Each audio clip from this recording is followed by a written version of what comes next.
welcome you to this session in our series of Launch. Forget your comfort, set your course, and follow your calling. My goal is to help you to become more effective in who God created you to be and to accomplish all that God has called you to do. In today's video, we're going to take a look at this specific first session on launching forward in your life. In Luke chapter 5, we're going to look at verses 1 through 11 and see this passage and kind of pull it out. And it says, "And it came to pass as the people pressed upon him," that's Jesus Christ, "to hear the word of God, he stood by the lake of Gennesaret," that's the lake of Galilee. "And he saw two ships standing by the lake, but the fishermen were gone out of them, and they were washing their nets." In verse 3 it goes on to say that when he had entered into one of the ships, which was Simon's, and prayed him that he should thrust out a little from the land, and sat down and taught the people out of the ship. When he had left speaking, he said unto Simon, "Launch out into the deep and let down your nets for a draught," for a catch. In verse 5 it goes on to say then that Simon answering him said, "Master, we have toiled all the night and have taken nothing. Nevertheless, at thy word I will let down the net." And when he had done this, they enclosed a great multitude of fishes, and their net brake. In verse 7, they beckoned unto their partners which were in the other ship, that they should come and that should go ahead and help them. And they came and filled both the ships so that they began to sink. When Simon Peter saw it, he fell down at Jesus' knees, saying, "Depart from me, for I am a sinful man, O Lord." His ultimate response was this, as we find in verse 9, it says, "For he was astonished, and everybody that was with him at the draught of the fishes which they had taken." Verse 10, "So it was that James and John, the sons of Zebedee, which were partners with Simon. And Jesus said unto Simon, Fear not, from henceforth thou shalt catch men. And when they had brought their ships to land, they forsook all, and they followed him." What are the odds? When you consider the odds, we'll pull those in here in the video in just a minute. Think about the odds of going through different circumstances in life. For Peter to go ahead and launch back out, it was pretty impossible. And when you think about the odds that we go through in life, it's very difficult at times because a lot of us want to know that the odds are in our favor, that we're not going against the odds, but that they're working for us. And so you think about the odds of some people that go ahead, scientists and scholars that go ahead and put these numbers together. The odds of being struck by lightning are something like 70,000 to 1. The odds of being actually killed by being struck by lightning are something in the area of 56,000 to 1. What's even more interesting is the odds of you or me dying in a transportation accident are 77 to 1. So the reality is the odds of us being out in a lightning storm, being struck and killed by lightning, we're better off, safer to go ahead and play in a lightning storm according to these odds than it would be for us to go ahead and get in a car. Would it really have been a sacrifice to go ahead and to go back out and to let down the net? When you think about these men, when Jesus wanted them to leave their fish and to go and follow him, you think about, were they just country bumpkin? Did they really know their job? Were they just kind of some backwoods kind of guys? The truth is they had to most likely speak multiple languages to be able to sell in the market of their day. They most likely would have had to speak Hebrew, which was the traditional common tongue. They would have had to be able to speak Aramaic and most likely Greek, which was the language, the common language of the Roman Empire at that time. They would also have to be men of quite some means. In Mark chapter 1, verse 20, it says that James and John, that they left the hired men. They had hired help. And so we find that for Peter to be able to go ahead and have his partners in business, James and John, to be able to have some hired help, they would have had to be men of some means. In 1986, two brothers who were working by the Sea of Galilee, they had found a boat, what is called the Jesus boat. It was 27 feet long by 7.5 feet wide. When you think about the total weight, according to the U.S. Coast Guard, the total weight that could have been in there, according to the average size of a man, was about 2,700 pounds. So you figure that the average size of a guy would have maybe been 200 pounds. You go ahead and subtract that. They would have been able to go ahead and load up their boat with about just over 2,000 pounds worth of fish. The boat that these men found, according to the size and the shape, would have been most likely a similar kind of boat of what Jesus and Peter would have gone ahead and rowed out into the Sea of Galilee to go ahead and drop the nets for the fish. In this boat, they found that it had a smooth bottom. There was no keel on it, so they could go ahead and row close to shore to go ahead and do some of their fishing. They also found a pot and also a small lantern, giving us the understanding that they would have cooked possibly out there in the ship. They would have had some food or some things with them, and they also would have had some light to go ahead and be able to see, possibly at night.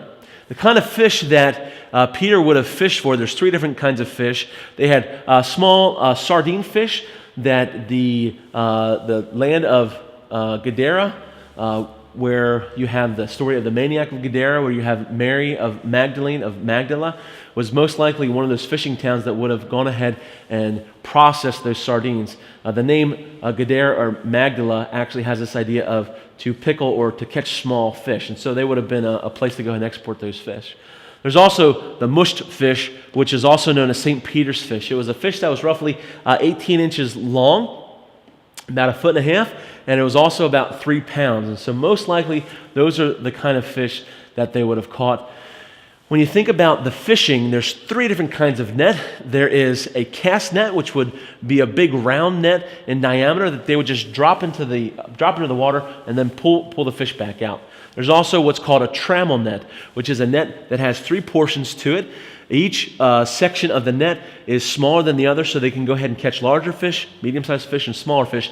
They would go ahead and go out into the surf and set it up kind of like a wall, and then they would pull it in towards shore and go ahead and catch anything that would be between where they're at out in the water and between the land. The last net was that of a trammel net. They would go ahead and use that to drop in and go ahead and circle a school of fish and be able to pull those in. Most likely there was a boat inside that netted area, and there was a boat with the partners on the outside to go ahead and help, where they would go ahead and be able to handle some of the netting. They would then drop the cast net into that school of fish and pull them out. And that was most likely the kind of fishing that Peter, James, and John had been doing. Those fish, they would most likely feed at night, not during the daytime. They feed at night because they feed off of plankton, things like that. When you think about what Jesus had called them to, what Jesus had asked them to do, he was working against all odds. And if you think about the stories that were here in Scripture, that's where Jesus works best. What are the benefits of launching out? First of all, when we launch out, we clarify life's priorities. We go ahead, and number 2, we look at past experiences. And number 3, we find that the ordinary becomes extraordinary when we launch out. What are the reasons? First of all, the first reason is this: Jesus works best when he works beyond our comfort level. When you experience great effort, you need to say nevertheless. When you experience no rest, you need to say nevertheless. When you experience no results, be like Simon Peter and say nevertheless. What keeps you back from obedience? Well, what keeps us back is when we list our efforts, when we listen to our weaknesses, and when we look at our lack of results. That's what keeps us back. And the principle is this, like we've talked about, is forget our comforts. We find that the word nevertheless, it's an adverb that means not the less, notwithstanding. That is in opposition to anything or without regarding it.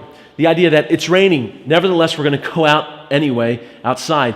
It's the idea that there's some great opposition in front of us that gives us every reason not to move forward, but nevertheless we're going to go in the face of opposition. What are you allowing in your life that's preventing you from moving forward? What are you regarding, that is, that you're considering with care, that you're attending to, that you're giving attention to and time to, that's keeping you from listening to Jesus? The conclusion is this, the understanding is this: in the face of reality, we must disregard the reasons that we come to in order to go ahead and obey Jesus. The second reason we should launch is this: that Jesus gives us direction for the next step. Peter had gone out, he had fished all night. He fished at the right time, a reasonable time. He fished and worked really hard, a reasonable, responsible way. And his strategy was to have the other men help them. The conclusion, though, was this: that sometimes even after our best intentions, we still fall flat on our face. The principle is this: to set our course. Peter launched in the day, then with Jesus. He launched with a half-hearted effort. He launched with one last cast in mind, but the difference was this time he launched with Jesus in the boat. With Jesus in your situation and circumstance, the impossible becomes possible. The third reason is this to launch: Jesus has a unique and specific calling for you. Jesus doesn't work miracles to bring us ease. He doesn't work miracles to entertain us. He doesn't work miracles to simply even convince us or persuade us, but he works miracles to take us and help us to fulfill our calling from him in our lives. Jesus worked a miracle to transition them to a new stage from where they were to where he wanted them to be. Jesus worked a miracle to prove his trustworthiness. The great catch of fish wasn't so that they could retire. The great catch of fish wasn't so that they could go ahead and buy more stuff with the fish that they sold. It wasn't to expand their fishing industry even. The great catch was a trigger to put them on the path of rescuing souls. We find this last principle is to follow your calling them. When Jesus calls you to launch, it's so you'll forget your comforts. Jesus calls you to launch, it's so that you'll set your course. That you would now be focused no longer on what you're doing, but focused on Jesus Christ and who he's called you to. The third is this: Jesus calls you to launch so you'll follow his calling in your life. Jesus wants you to reach people for him, not simply go through your day-to-day routines. To move into deeper walk with him, we need to launch further in our finances, launch in our relationships, launch in our responsibilities, launch in our abilities, launch in opportunities, and even launch in our schedule where we say, what are the necessary few things, and be able to eradicate ourselves from the trivial many things. This year, I believe it's the year that Jesus Christ wants to transition you from where you are to where he wants you to be. That this year is going to take you into the next stage, whether it's the next 3 to 5 years of your life. To forget your comforts is to cut the anchors of your comforts. To set your course, it's to ask this: what has Jesus been telling you to do? To follow your calling, it's to take that first step. What does launching look like in your life? You need to paint a clear picture, as clear as possible, of what that means to you, what it means to me. What area of your life are you afraid to launch into the deep? When you resist the call to launch, you forfeit your calling to fulfill who God created you to be and accomplish what God has called you to do. He's called you to connect with people, to help people, to love people. Peter would no longer be in the fishing business. He would now be in fishing for people. Who has impacted your life? Who from your past looked out for you to help you, who loved you, to bring you to Jesus Christ, to bring you to where you are today? My prayer for you is this: that this next year that you'll decide to forget your comforts, choose to set your course, and then follow the calling that Jesus Christ has put on your life. When you look around you and you look at your life and the circumstances, you have to decide today to launch against all odds. Remember this: true living is when you fulfill who God created you to be, and when you accomplish all that God has called you to do. Thanks so much for watching this session, and remember that you need to live out your who in all you do.